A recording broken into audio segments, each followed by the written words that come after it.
Difference between JDK, JRE and JVM. ठीक है, एक एक हम लोग यहाँ पे देखते हुए चलेंगे। सबसे पहले हम लोग यहाँ बात करेंगे जेवीएम की। ठीक है, जेवीएम मतलब होता है जावा वर्चुअल मशीन। ठीक है, Java virtual machine is an abstract machine. It is called a virtual machine because it does not physically exist. It is a specification that provides runtime environment in which Java bytecode can be executed. It also run those programs which are written in other languages and compiled to Java bytecode. ठीक है, अब देखो JVM का काम क्या है। Generally JVM एक abstract machine है। ठीक है, एक हिडन मशीन है। ठीक है, जो कि फिजिकली एग्जिस्ट नहीं है। ठीक है, लेकिन कंप्यूटर में एज ए सॉफ्टवेयर वो इंस्टॉल होता है। ठीक है, ये हम लोग को ऐसे स्पेसिफिकेशन देता है जिसके थ्रू हम लोग अपने जावा के बाइट कोड को हम लोग रन कर सकते हैं। ठीक है, मतलब ये हम लोग को एक रन टाइम एनवायरनमेंट प्रोवाइड करता है जहां पे हम लोग अपने जावा प्रोग्राम को एग्जीक्यूट कर सकते हैं। ठीक है, जेवीएम जो है जनरली हार्डवेयर और सॉफ्टवेयर प्लेटफॉर्म में अवेलेबल होता है। ठीक है, जैसा कि अगर हम लोग ऑपरेटिंग सिस्टम की बात करें, ठीक है, तो ऑपरेटिंग सिस्टम में अगर हम लोग जावा का इंस्टॉल कर लेंगे तो जेवीएम ऑटोमेटिकली इसमें इंस्टॉल हो जाता है। ठीक है, तो जेवीएम जो है वो जनरली सभी टाइप के हार्डवेयर में रन हो सकता है और सॉफ्टवेयर में भी रन हो सकता है, मतलब कोई भी ऑपरेटिंग सिस्टम पे रन हो सकता है। तो JVM, JRE and JDK are platform dependent because the configuration of each OS is different from each other. ठीक है, JVM, JRE या फिर JDK जो है वो क्या है, प्लेटफॉर्म डिपेंडेंट है। मतलब विंडोज के लिए JVM अलग होगा, लाइनक्स के लिए JVM अलग होगा, मैक ओएस के लिए JVM अलग होगा। तो सभी के लिए वहां पे जावा वर्चुअल मशीन जो है वो अलग अलग होंगे। तो इससे फायदा क्या है हम लोग को कि हम लोग एक सिस्टम पे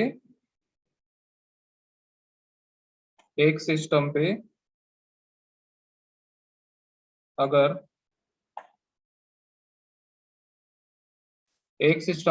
हम लोग कोई भी प्रोग्राम बनाते हैं उसको हम लोग दूसरे सिस्टम पे ले जाके वहां रन कर सकते हैं। बस वहां पे हम लोग के पास जेवीएम होना चाहिए। ठीक है, जो भी सिस्टम पे हम लोग उसको रन करेंगे उसमें जेवीएम होना चाहिए, तभी वो रन कर पाए। ठीक है, तो जेवीएम जो होता है वो हम लोग को हर सिस्टम के लिए अलग अलग मिलता है। ठीक है, Java is platform independent. There are three notions of JVM: specification, implementation and instance. ठीक है, तो अब यहाँ पे देखते हैं कि JVM क्या क्या टास्क परफॉर्म करता है। सबसे पहले यहाँ पे आता है लोड कोड। ठीक है, जावा के जो कोड होंगे, सोर्स कोड होगा, उसको क्या करेगा, लोड करेगा। ठीक है, फिर उसके बाद उस कोड को वेरीफाई करेगा। वेरीफाई करने के बाद सिंटैक्स वगैरह चेक करेगा कि सिंटैक्स सही है कि नहीं है, और भी बहुत सारी चीजें चेक करता है कि सब चीज सही है कि नहीं है। ठीक है, फिर उसके बाद क्या होगा, एग्जीक्यूट करेगा। ठीक है, एग्जीक्यूट करेगा और वहां पे एग्जीक्यूट करने के बाद उसको रन टाइम एनवायरनमेंट प्रोवाइड करेगा जिसके थ्रू वो सक्सेसफुली रन हो। मतलब सारी लाइब्रेरीज अवेलेबल होनी चाहिए तभी वो रन हो पाएगा। ठीक है, सारी लाइब्रेरीज कौन देगा उसको, रन टाइम एनवायरनमेंट। ठीक है, अब यहाँ पे जो रन टाइम एनवायरनमेंट हम लोग को मिलता है, ठीक है, वो कहाँ से मिलेगा। ठीक है, जेवीएम तो पता चल गया, जेवीएम उसको एग्जीक्यूट करने का काम करता है, लेकिन रन टाइम एनवायरनमेंट जो है वो हम लोग को मिलेगा JRE से। ठीक है, जावा रन टाइम एनवायरनमेंट। ठीक है, तो JRE is an acronym for Java run time environment. It is also written as Java RTE। ठीक है, the Java run time environment is a set of software tools which are used for developing Java applications। ठीक है, इसके अंदर हम लोग को बहुत सारे टूल्स मिल जाते हैं जो हम लोग को एक रन टाइम प्रोवाइड करते हैं। मतलब एक प्रकार का सेट ऑफ सॉफ्टवेयर हम लोग को मिल जाते हैं, सेट ऑफ टूल्स मिलते हैं जिसके थ्रू हम लोग अपने जावा एप्लीकेशन को बहुत अच्छे से रन कर सकते हैं। ठीक है, it is use to provide run time environment. It is the implementation it is the implementation of JVM. It is physically exists. It contains a set of libraries plus other files that JVM uses runtime.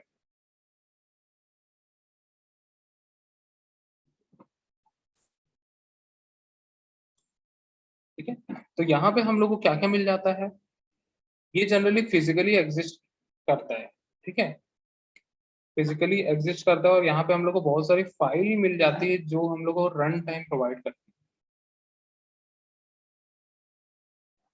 जब हम लोग एक Java program बनाते हैं तो Java program जब हम लोग बनाएंगे तो बहुत सारी लाइब्रेरीज उसके अंदर होती है, ठीक है, बहुत सारी फंक्शंस होते हैं, बहुत सारे मेथड्स होते हैं, बहुत सारी क्लासेस होती है जिसको हम लोग यूज करके वो एक प्रोग्राम बनाते हैं, ठीक है। तो जब हम लोग उस प्रोग्राम को बनाएंगे तो वो सारी लाइब्रेरीज को वो बाइंड करता है उस जावा प्रोग्राम के साथ। वो सारी लाइब्रेरीज कौन उसको प्रोवाइड करता है, जेआरई प्रोवाइड करता है, ठीक है। तो यहाँ पे देखते हैं हम लोग, ये जेआरई का एक आर्किटेक्चर है, ठीक है, जेवीएम अवेलेबल है और यहाँ पे सेट ऑफ लाइब्रेरीज है जो कि एक rt.jar या फिर और कुछ अदर फाइल्स होती है, ठीक है, उसके अंदर अवेलेबल होती है, ठीक है।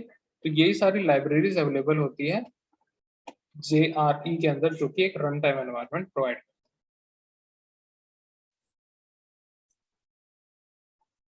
JDK, JDK is an acronym for Java Development Kit. The Java Development Kit, JDK, is a software development environment which is used to develop Java applications and applets. It physically exists. It contains JRE plus development tools. ठीक है। JDK generally होता क्या है, ये एक development kit होता है, ठीक है, जिसके अंदर हम लोग को सॉफ्टवेयर डेवलपमेंट एनवायरनमेंट मिल जाता है, साथ में हम लोग को वहाँ पे रन टाइम एनवायरनमेंट भी हम लोग को मिल जाता है, जिसके थ्रू हम लोग क्या कर सकते हैं, जो भी एप्लीकेशन बनाना है, जो भी जावा सॉफ्टवेयर हम लोग को बनाना है, वो हम लोग बहुत इजीली हम लोग इसके थ्रू बना सकते हैं, ठीक है। JDK is an implementation of one of the given below Java platform released by Oracle Corporation, ठीक है। Oracle Corporation के थ्रू जो यहाँ पे JDK रिलीज किया गया वो कुछ कुछ एडिशन में आता है, ठीक है, वो यहाँ पे देखते हैं। सबसे पहला आता है स्टैंडर्ड एडिशन, जिसको हम लोग J2SE या फिर JSE हम लोग उसको बोलते हैं, स्टैंडर्ड एडिशन जावा प्लेटफॉर्म, ठीक है। फिर उसके बाद नेक्स्ट आता है एंटरप्राइज एडिशन, ठीक है, फिर आता है माइक्रो एडिशन, ठीक है। तो जनरली सबसे ज्यादा यूज होने वाला स्टैंडर्ड एडिशन ही है, जिसके अंदर सारी लाइब्रेरीज हम लोग को मिलती है, जिसके थ्रू हम लोग क्या करते हैं, सॉफ्टवेयर को डेवलप करते हैं, ठीक है। JDK contains private Java virtual machine and few other resources such as interpreter, loader, compiler, archiver, ठीक है, डॉक्यूमेंटेशन जनरेटर एक्सेट्रा, ठीक है। जावा के अंदर पहले से यहाँ पे हम लोग को JVM मिल जाता है और भी अदर रिसोर्सेस हम लोग को मिलते हैं, जैसे इंटरप्रेटर, कंपाइलर, आर्काइवर, ठीक है, डॉक्यूमेंटेशन जनरेटर एक्सेट्रा, ठीक है, ताकि हम लोग अपना सॉफ्टवेयर डेवलपमेंट जो है वो हम लोग कंप्लीट कर सकें, ठीक है, बहुत जल्दी। क्लियर? बात करें तो ये, ठीक है, JDK के अंदर हम लोग को JRE मिल जाता है, ये JRE है, और यहाँ पे हम लोग को कुछ डेवलपमेंट टूल्स मिलता है, जैसे जावा सी, जावा हम लोग को कंपाइल करने के लिए, रन करने के लिए हम लोग को वहाँ पे फाइल्स मिल जाती है, ठीक है। तो JDK के अंदर हम लोग को JRE भी मिल जाता है और साथ में हम लोग को डेवलपमेंट टूल्स भी मिल जाता है,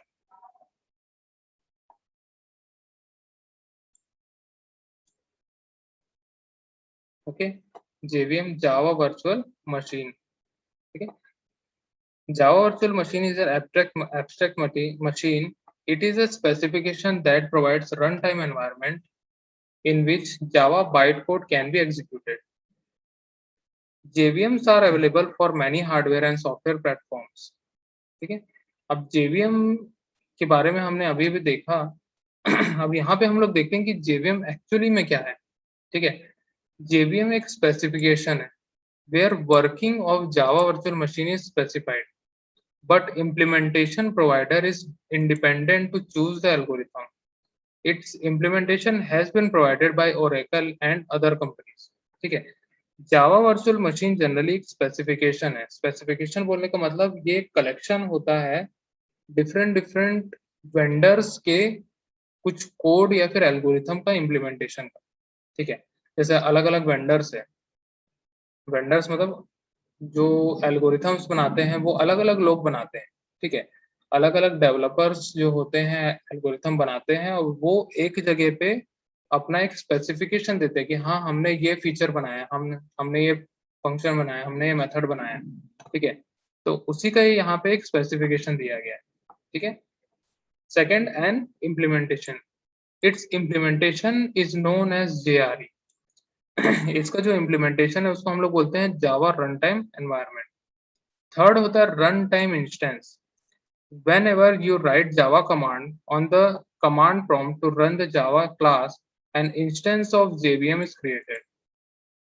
जब भी हम लोग कोई भी जावा प्रोग्राम को रन करते हैं कमांड में, ठीक है, और जब हम लोग जावा क्लास को रन करते हैं तो हर एक क्लास के लिए JVM का एक इंस्टेंस बनता है, मतलब एक कॉपी बनता है। मतलब JVM जो होता है एक वर्चुअल एनवायरनमेंट प्रोवाइड करेगा हर एक प्रोग्राम को, हर एक क्लास को, ठीक है।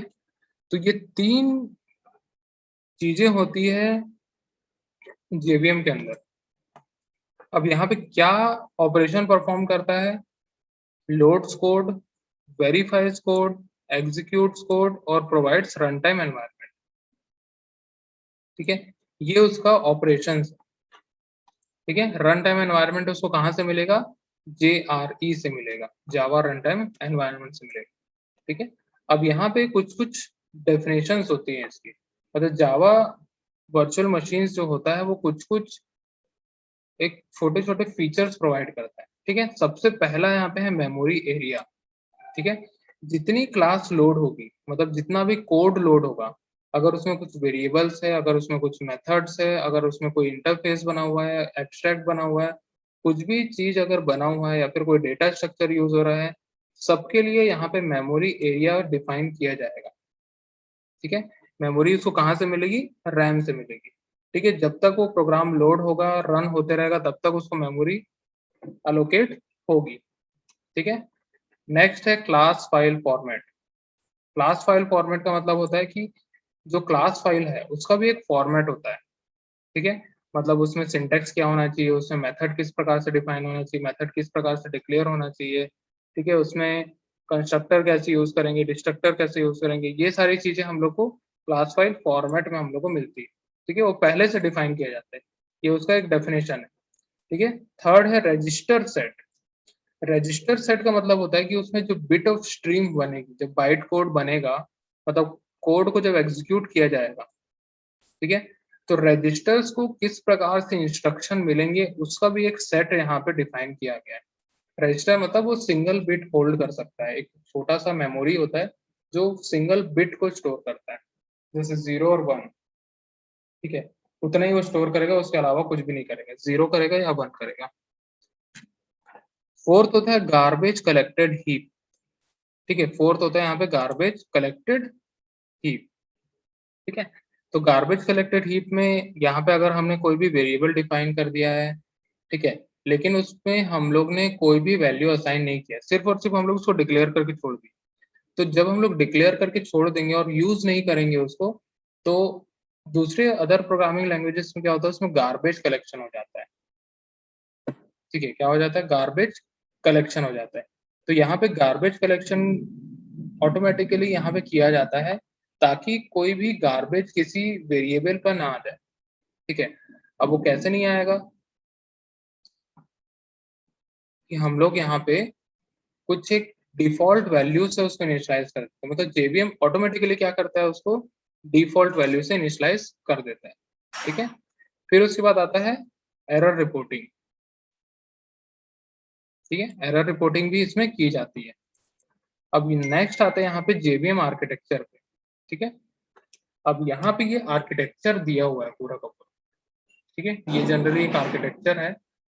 सबसे टॉप में होता है यहाँ पे क्लास लोडर, ठीक है। सबसे टॉप में होता है क्लास लोडर जो कि प्रोग्राम के अंदर जितनी भी क्लासेस है उसको लोड करता है, ठीक है। लोड करने के बाद क्या करेगा, उसको मेमोरी असाइन करेगा, क्या करेगा, उसको मेमोरी असाइन करता है और साथ में उसको जावा रन टाइम एनवायरनमेंट प्रोवाइड करता है, ठीक है। अब यहाँ पे मेमोरी कैसे कैसे असाइन करेगा, क्लास एरिया रहेगा, हीप मेमोरी रहेगा, स्टैक मेमोरी रहेगा, पीसी रजिस्टर होगा और साथ में नेटिव मेथड स्टैक होगा। ठीक है, इतनी मेमोरीज जो है वो जेवीएम हर एक प्रोग्राम को असाइन करता है। ठीक है, जब उसको मेमोरी मिल जाती है उसके बाद क्या करेगा, वो एग्जीक्यूशन इंजन पे जाएगा और उस क्लास को एग्जीक्यूट करेगा और वहां से हम लोग को मिलेगा एक बाइट कोड। ठीक है, एग्जीक्यूशन इंजन के पास गया, देन उसके बाद नेटिव मेथड इंटरफेस। अब जब हम लोग इसको एग्जीक्यूट करेंगे तो यहाँ पे जितने मेथड है, ठीक है, नेटिव मेथड स्टैक जो है उसके अंदर जितने मेथड कॉल हुए हैं, मेथड मतलब फंक्शन कॉल हुए हैं, ठीक है, यहाँ पे हम लोग फंक्शन को मेथड बोलते हैं जावा में। ठीक है, जितने मेथड यहाँ पे कॉल हुए हैं सबको यहाँ पे इंटरफेस करेगा। इंटरफेस करेगा मतलब इस प्रोग्राम के साथ जोड़ेगा, उसके कोड को इसके साथ जोड़ेगा और साथ में यहाँ पे क्या करेगा, जावा नेटिव लाइब्रेरीज जो अवेलेबल है, जो रन टाइम एनवायरनमेंट प्रोवाइड करता है, उसको भी जोड़ेगा और एग्जीक्यूशन इंजन के साथ मिलके उसको बाइट कोड में कन्वर्ट करेगा। बाइट कोड में कन्वर्ट करने के बाद उसको क्या करता है, जेवीएम में उसको रन करता है। ठीक है, तो ये आर्किटेक्चर जो है इसके अंदर इतने सारे एरियाज होते हैं और वो बहुत अच्छे से वर्क करता है प्रॉपरली। ठीक है, मेमोरी असाइन करेगा और उसको एग्जीक्यूट करेगा और साथ में उसको क्या करेगा, बाइट कोड में चेंज करके एग्जीक्यूट करेगा। ठीक है,